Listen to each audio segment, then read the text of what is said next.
buenos mediodías, me parece que es lo que debo de decir pensando en Venezuela. Aquí ya es tarde, son las 7 de la tarde y quiero manifestar mi alegría. Yo me siento parte del staff de la Fundación Universitas y, bueno, pues hablar en este foro, aparte de ser para mí un reto, pues es un motivo de alegría y de agradecimiento. De alegría y de agradecimiento porque comparto este foro con grandes amigos, grandes amigas, pero además con extraordinarios y extraordinarias académicos. La verdad es que las palabras de introducción de Iván Mirabal me prácticamente dispensarían de decir nada más, porque ha glosado con cierta brevedad pues muchas de las ideas o gran parte de las ideas que yo voy a intentar desarrollar con un poquito más de extensión.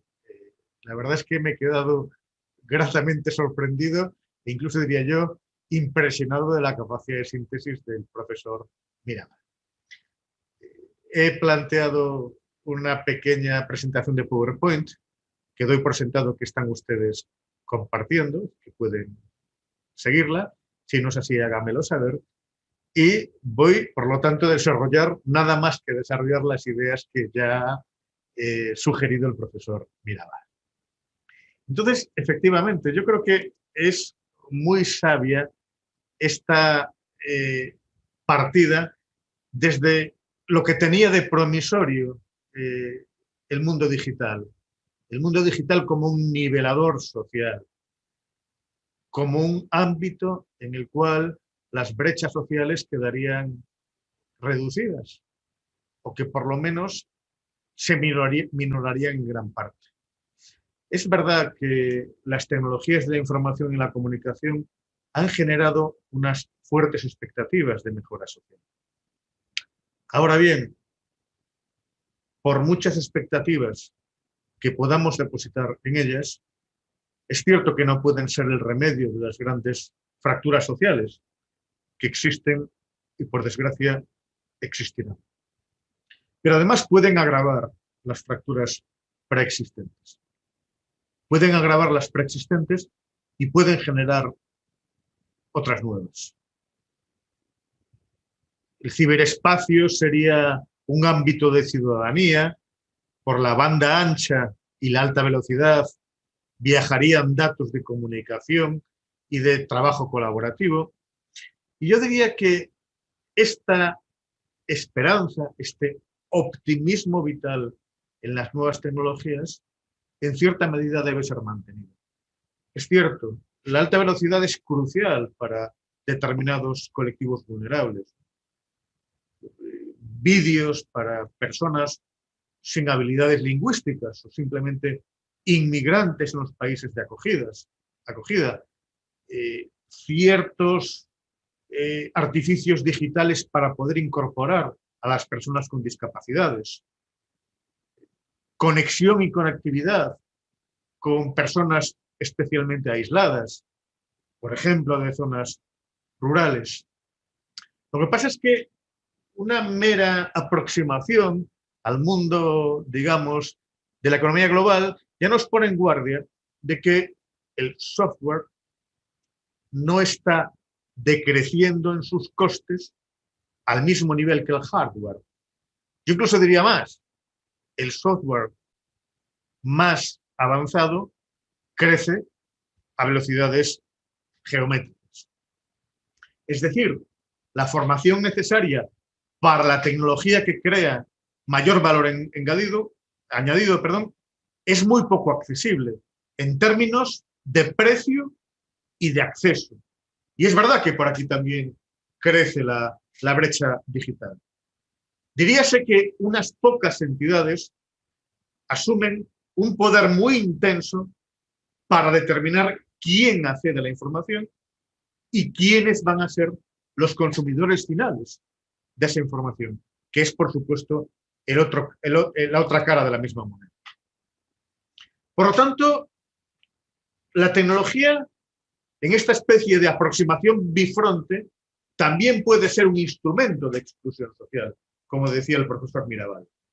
Diríamos que actualmente quien no tiene acceso a Internet está aislado en muchos aspectos de la vida social y de la vida civil. Yo diría que la banda ancha actualmente es un requisito insoslayable para atraer negocios.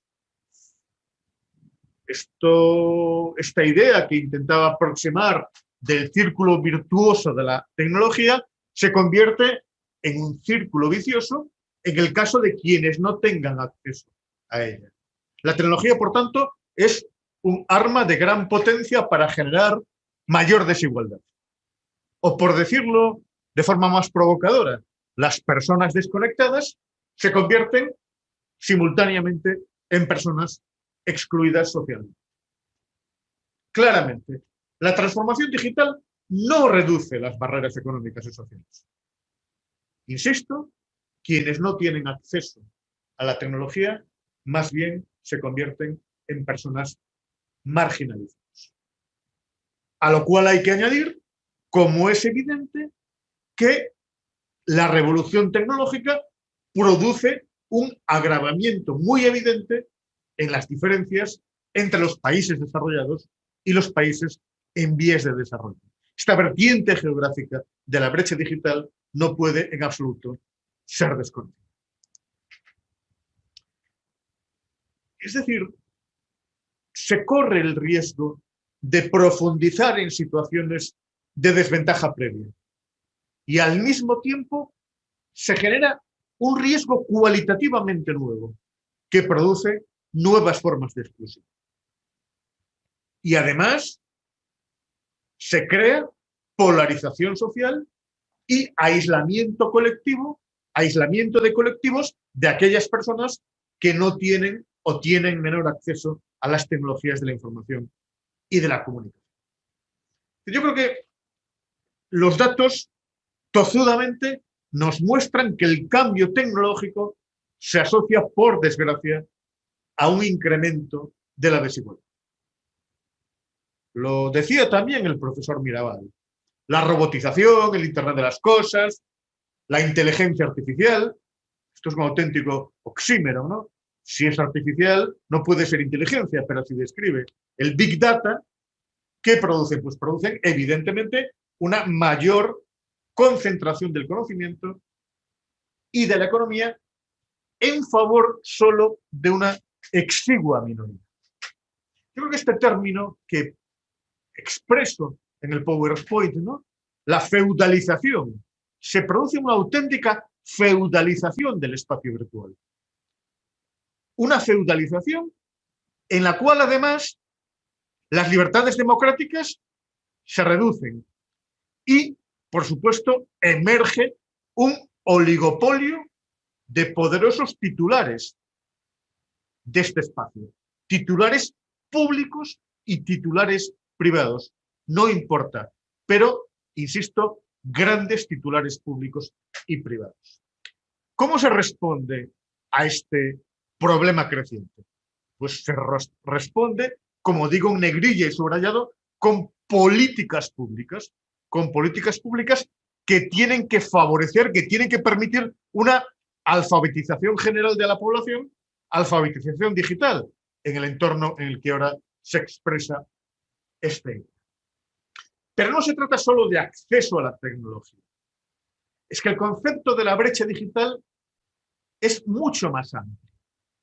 Yo diría que el mundo digital requiere primero ciertas habilidades primarias que hay que volver a revisar. Una mínima capacidad de expresión oral y escrita, así como una mínima capacidad de gestionar información.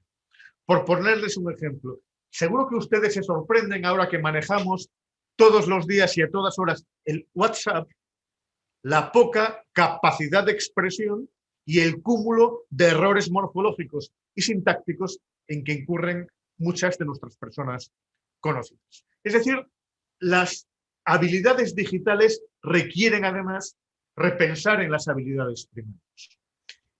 Por supuesto, la respuesta a veces se genera en términos de miedo a la tecnología, tecnofobia. incluso miedo a que la información caiga en manos peligrosas. Aquí les pongo el ejemplo, que podía ser uno de muchos, de las personas con pocos recursos, hablo del ámbito económico, que una fluida circulación de la información puede convertirse para ellas en una barrera para acceder a un crédito, a una vivienda o a los derechos sociales básicos. Con todo, la brecha digital tiene varias definiciones.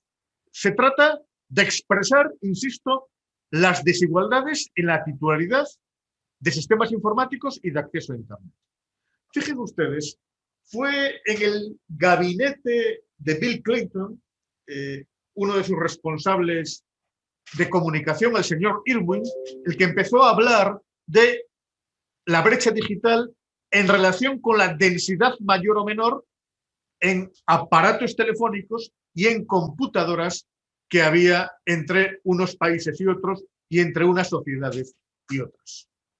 Les pongo ahí en negrilla la definición que ha dado la Organización para la Cooperación y el Desarrollo Económico, que en 2001 ha dicho que la brecha digital es la brecha entre individuos, hogares, empresas y áreas geográficas en diferentes niveles socioeconómicos en cuanto a las oportunidades de acceder a las TICs y a utilizarlas para una variedad de actividades.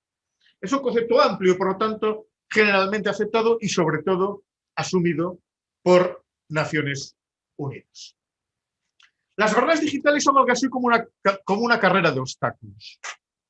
En primer lugar, existe la situación de la falta de experiencia elemental y derivada de esta experiencia elemental de un interés hacia las tecnologías. Esta sería la primera barrera, que vendría seguida de una segunda, que es la más conocida, la falta de acceso a medios telemáticos y a la propia red. Habría un tercer obstáculo, que es el referido a la falta de suficientes competencias, y aún quedaría un cuarto reto, que se referiría a la falta de suficientes oportunidades para aprovechar las ventajas de la tecnología. Desde aquí es, bueno, sencillo no, pero relativamente accesible enfrentarse al segundo problema. Pero el problema competencial y el problema de las oportunidades es quizá, o son quizá, retos mucho más complejos. Y además hay que entender que el nivel de sofisticación de las competencias es muy creciente. La real participación tecnológica pasa, por supuesto, por la adquisición de las competencias más sofisticadas para poder sacar el partido necesario a las nuevas tecnologías. Es decir, las brechas no son tanto en el acceso, sino en la red en sí misma considerada. Esta formación digital aparece como un reto contemporáneo de primera magnitud. Es decir, se hace necesario el conocimiento y la inclinación hacia el uso de las tecnologías como requisito acumulado para poder superar una brecha digital, insisto, muy creciente.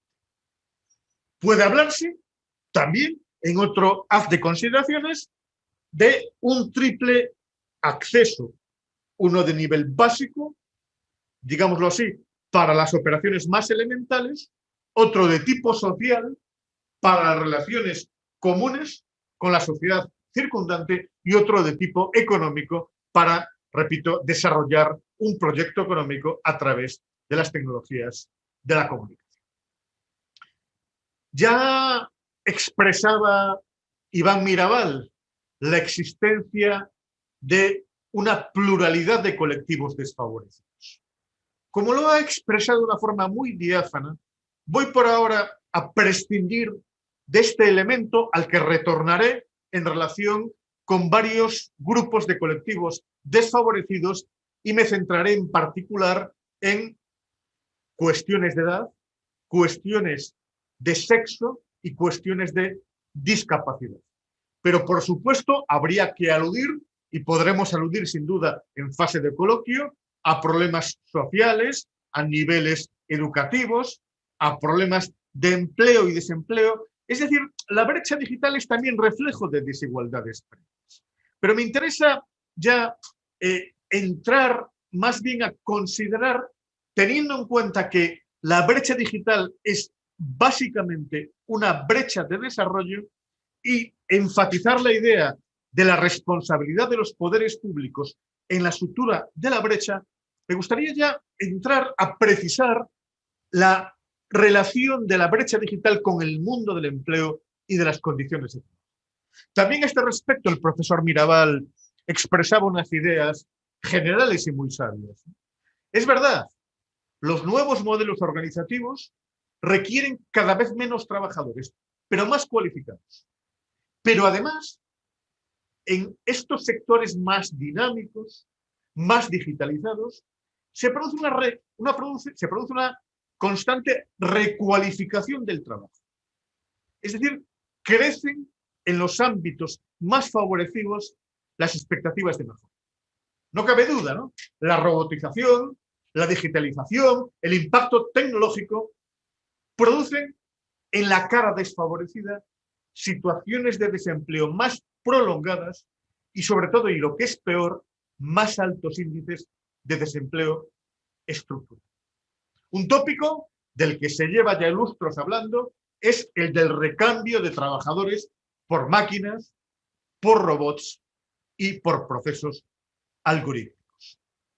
Y lo decía también Iván Mirabal, mayor es el riesgo para las personas con trabajos rutinarios y mucho menor para las personas con habilidades transversales y sociales.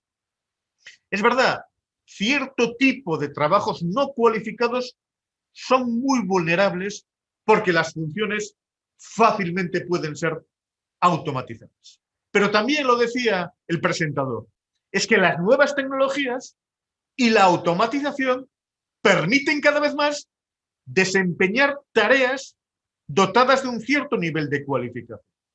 Es decir, el nivel intermedio de las cualificaciones es quizá el más expuesto, el más agredido y el más al descubierto del problema de la brecha digital.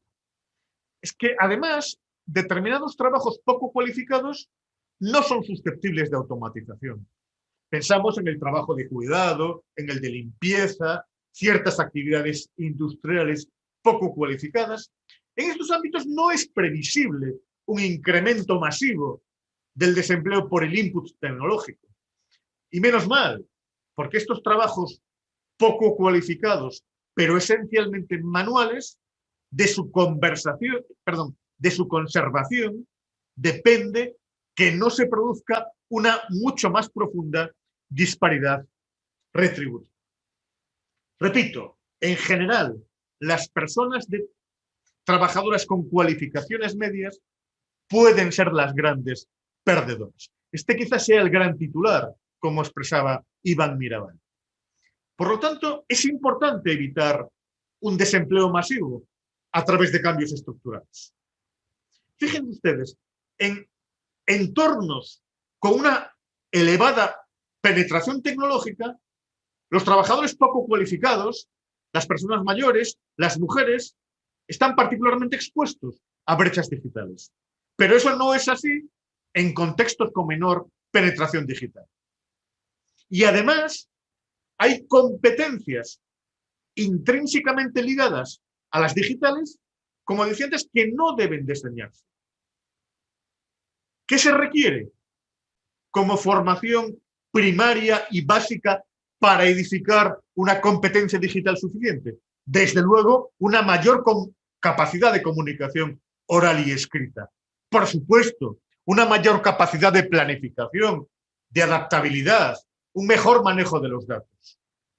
Y sin duda, una mayor aptitud para ser un team worker, un trabajador de equipo. La cooperación, el liderazgo, la capacidad de solucionar problemas. Porque esto es así. La brecha digital suele venir acompañada de otros déficits formativos. Cada día les digo a mis alumnas y a mis alumnos, no se crean ustedes que son la generación mejor formada de la historia. Esto es una leyenda urbana. Ustedes necesitan competencias primarias a través de las cuales desarrollar las competencias tecnológicas. Es verdad, también se ha dicho en positivo que la digitalización es promisoria, la robotización es promisoria, porque tiene que suplir la falta de mano de obra en ciertos sectores de actividad, en trabajos repetitivos, monótonos, poco creativos, poco cualificados. Trabajos en los que tal vez en un futuro no haya trabajadores disponibles. Pero debe insistirse, la alfabetización digital está sometida siempre a un proceso de formación a lo largo de la vida. Hay que dar formación para recualificar a las personas en riesgo de inestabilidad laboral. Y curiosamente, la formación digital tiene una gran potencialidad.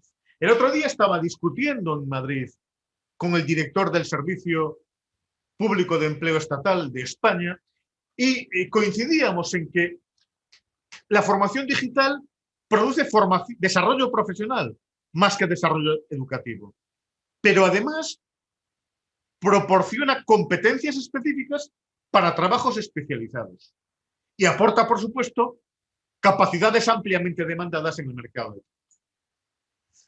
Insisto, la formación para el empleo de las personas ocupadas debe ser la otra tenaza, junto con la formación para el empleo de las personas desempleadas.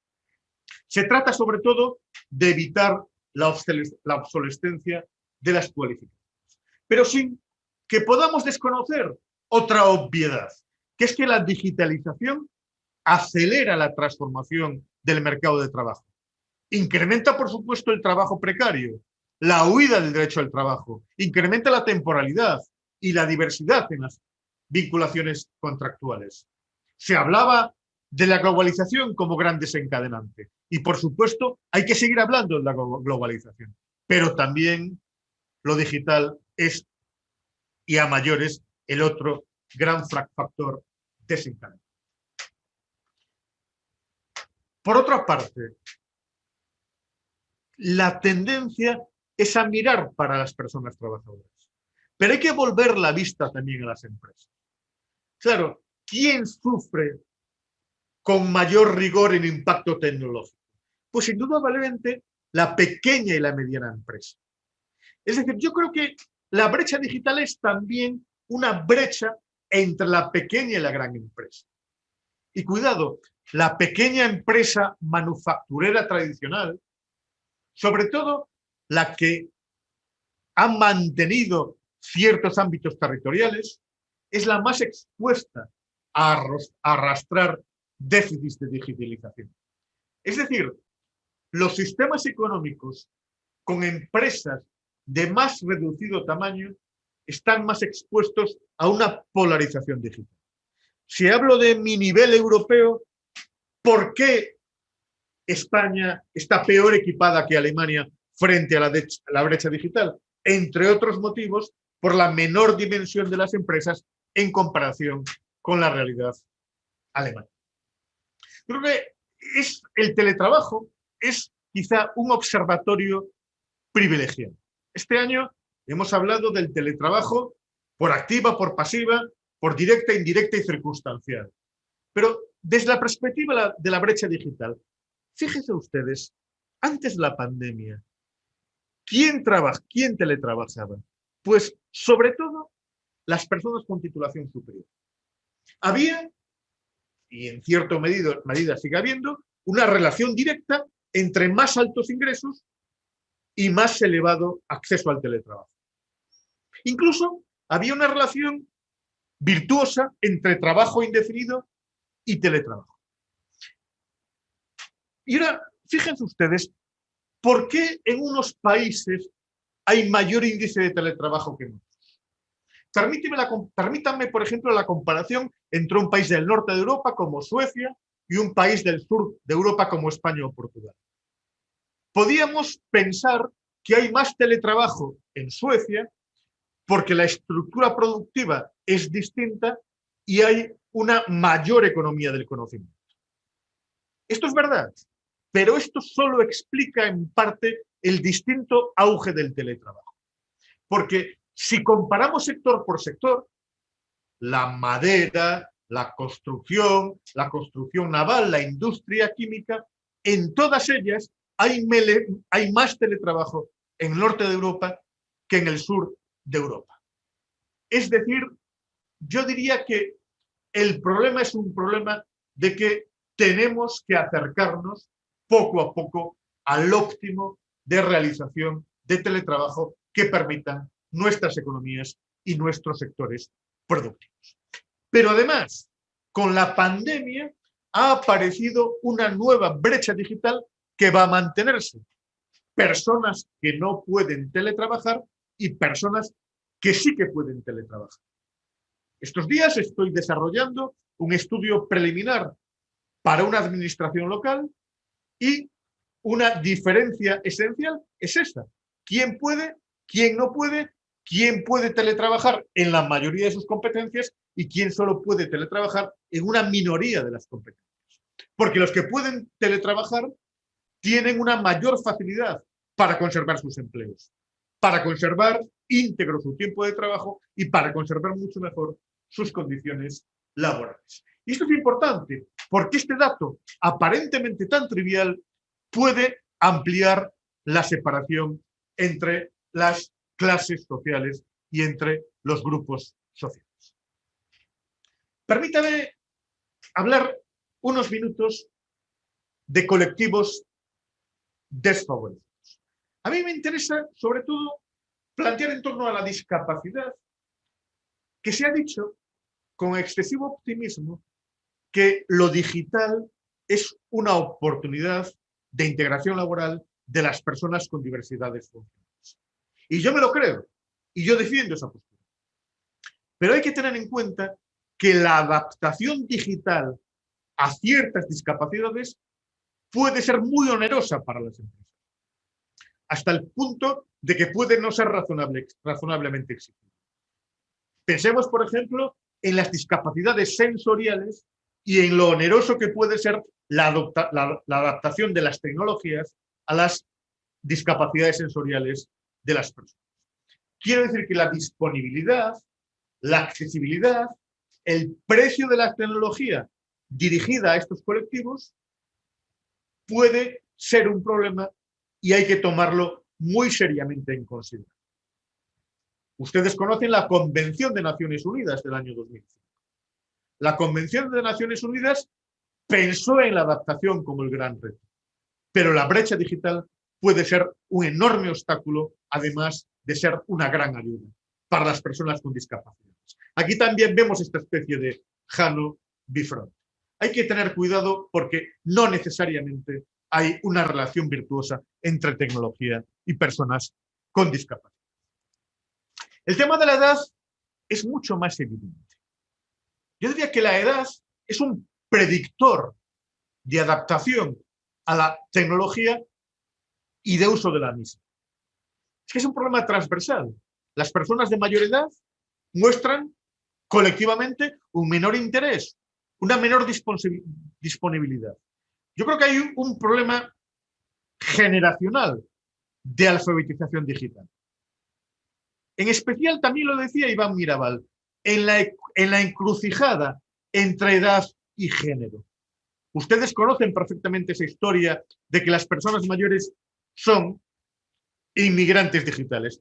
Digamos que somos, ¿no?, todos aquellos y todas aquellas que no hemos nacido con un smartphone en la mano. Lo que pasa es que hay que tener cuidado, porque en este ámbito de digital, brecha, edad, hay algo de estereotipo. No debemos negar la realidad, pero también debemos ser precavidos. Hay algo de estereotipo. A las personas mayores se les presupone menor competencia para empaparse de lo digital. Y es peligroso, ¿no?, porque muchas veces a las personas mayores se les encasilla como personas que es imposible que alcancen la suficiente competencia digital. Es decir, en este binomio entre inmigración digital, estereotipo, aparece en el medio de este sándwich la formación a lo largo de la vida como algo necesario para la adaptación digital de las personas de mayor edad. Y yo diría que es mucho más sutil el binomio brecha digital y género. Yo creo que no hay diferencias significativas en el comportamiento digital como usuarios. Hombres y mujeres, creo que como consumidores sociales del mundo digital, tenemos comportamientos similares.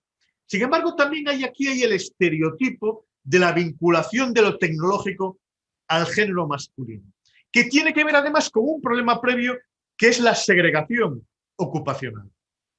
Yo diría que en los niveles tecnológicos más avanzados se produce ineluctablemente una sobrerepresentación masculina. Yo creo que esto tiene que ver con la brecha de género en las famosas STEM, ¿no? Sciences, Technology, Engineering, Maths. En esos 4 ámbitos de conocimiento, la sobrerepresentación masculina y la infrarrepresentación femenina tiene que ver con la brecha digital por razón de sexo. Que además, la brecha digital de género es mucho más amplia, está mucho más extendida en los países en vías de desarrollo. Yo diría que las barreras se amplían a consecuencia, o como consecuencia, perdón, de discriminaciones preexistentes fuera del mundo digital. Yo diría que la brecha digital de género es causa y consecuencia de discriminación sexista. Por ejemplo, en la producción de tecnología orientada en términos sexistas. Mis hijos y mis hijas ya no son niños, pero he crecido realmente viendo cómo el mundo del software reforzaba las orientaciones sexistas de la sociedad. Creo que fomenta claros estereotipos de género. Además, es que el deficitario acceso de colectivos de mujeres a la red les impide el ejercicio de derechos humanos básicos. Estoy pensando de ámbitos de aislamiento, mujeres inmigrantes, minorías religiosas, trabajadoras del hogar, trabajadoras a distancia, etcétera, etcétera, etcétera. Pero incluso diría que lo femenino está muy vinculado a la violación de los derechos humanos a través de la red. Las agresiones sexistas a través de la red que también están al orden del día. Y para ir terminando, una vez consumida esta media hora, he hablado de políticas públicas. He hablado, evidentemente, de la necesidad de conseguir un equilibrio en la red. Y de eso hablaba en su introducción también Iván Mirabal. El concepto de equidad digital, cuidado, no solo como derecho económico, social y cultural. Lo decía él perfectamente, como derecho civil y político, como derecho de participación pública, de participación social y de participación política. Una entidad sin ánimo de lucro, la National Digital Inclusion Alliance, ha definido la equidad digital como la condición por la cual los individuos y las comunidades tienen la información y la capacidad tecnológica necesaria para la plena participación en nuestra sociedad, en la democracia y en la economía. La equidad digital es necesaria para la participación civil y cultural, para el empleo, para el aprendizaje permanente y para el acceso a los servicios esenciales. ¿Qué hace falta para la equidad digital?